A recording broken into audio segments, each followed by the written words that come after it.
So I'm addressing this video to a guy that I came across through Scott, the American Anarchist, and I forget his YouTube username because I don't have it in front of me right here right now.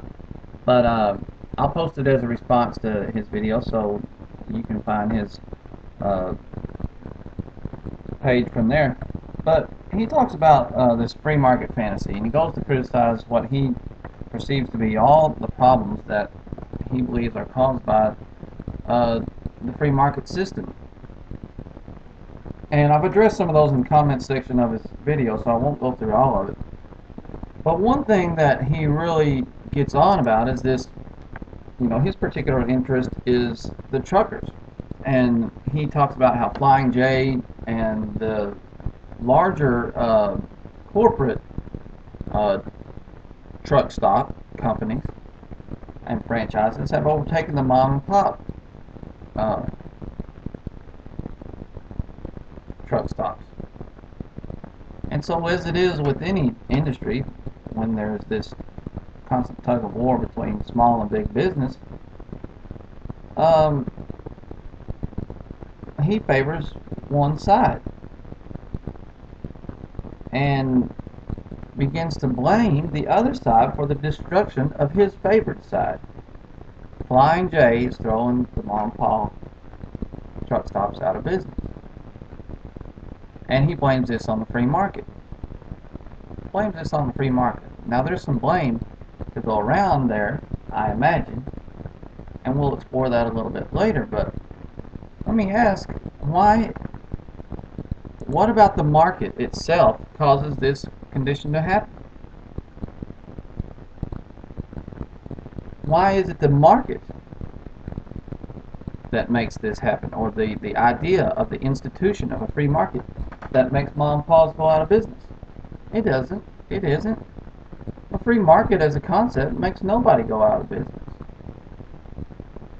But what it does in practice is it sets up a system where consumers are free to choose between different providers of services. So in a free market, if you see something going out of business, if, for example, Pizza Hut on the corner goes out of business and there's a Domino's down the road, Pizza Hut didn't go out of business because of Domino's. Pizza Hut went out of business because of consumers not supporting their product. And the same is the case in the mom and pop versus the big corporate truck stops, or mom and pop versus anything. The reason your mom and pop truck stops went out of business is because customers stopped going in there. These people just didn't stop, lock up shop and leave town because all of a sudden there was a free market instituted. These people closed up shop because they didn't have enough business to support remaining open. Or, there are cases where, somebody retires or something like that and they just don't any longer go into business. But I don't think that's the type of issue that you're talking about. I think you're talking about due to competition from these other providers of the same service. So the fact that they went out of business is not because of the free market, it's because of consumers. But you're blaming the free market. In the free market, if people still wanted to go in the mom and pop shops, they'd still be open. But I don't see you blaming truck drivers. No, you love the truck driver. You can't imagine that the truck driver would throw the mom and pop shop out of business. But that is what has happened. Truck drivers have moved their business from the mom and pop shops over to the larger corporate entities.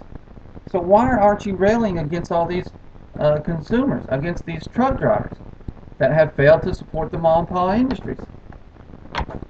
If they're the reason that the mom and pops have failed, the mom and pops haven't walked away from tons of business.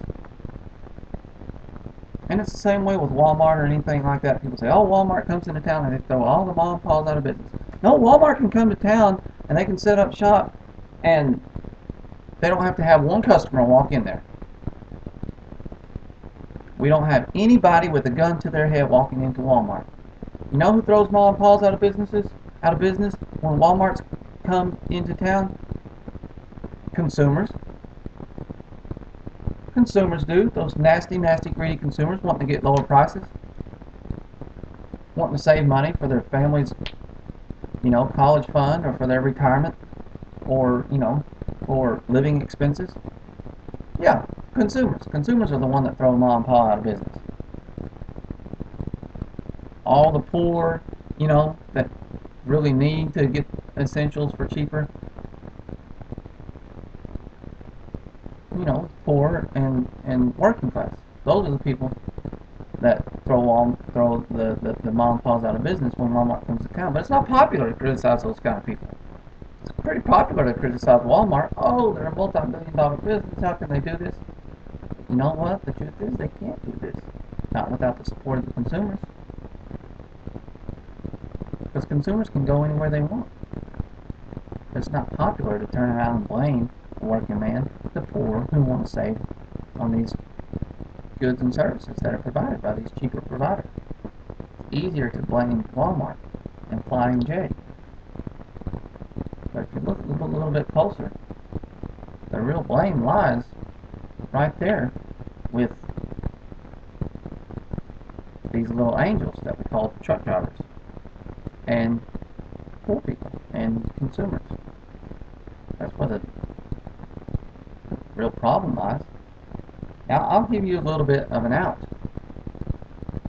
What I do hate to see, though, is what I call political capitalism, whereby a company grows to a certain size through, hard work and success that is afforded them through the free market, and then begins to use their clout and their size to curry favor with the political mechanism, and begins to shape and influence public policy in their favor, even sometimes, gaining direct subsidies or payments, to stay in an area or something like that, which gives them an unfair advantage over, smaller competitors that don't have the same amount of clout. Now, as far as I know, for the most part, and I say for the most part, Walmart has not been particularly guilty of this. In fact, a lot of the things I read about Walmart are them fighting against government regulations and fighting against things like that. In Maryland, they had a big case where they were fighting the government. They don't seem to be in bed with government as much as a lot of other larger entities do, but there is, I'm sure, a lot of that goes on in the corporate world, and I know it to be a fact. And so that is a problem, but that is not the workings of the free market. That is exactly the opposite of the free market. When you have a corporation that becomes so large that they begin to curry favor and stifle competition, that's not freedom. That's political advantage. That's fascism and corporatism. That's not a free market.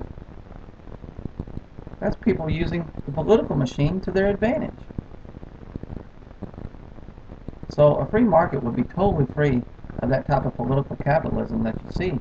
And in the absence of that type of political capitalism, when you see these businesses going out of business, the proper blame lies with the good old everyday consumer, not with these big corporate giants, because the big corporate giants can't do anything but come in and set up shop. Not one person has to walk in there. But their success comes because they provide, or are perceived by the consumers to provide, a better product or service. So the free market in itself is not to blame for things that you are seeing that you seem to be so displeased with. You need to look elsewhere for a scapegoat.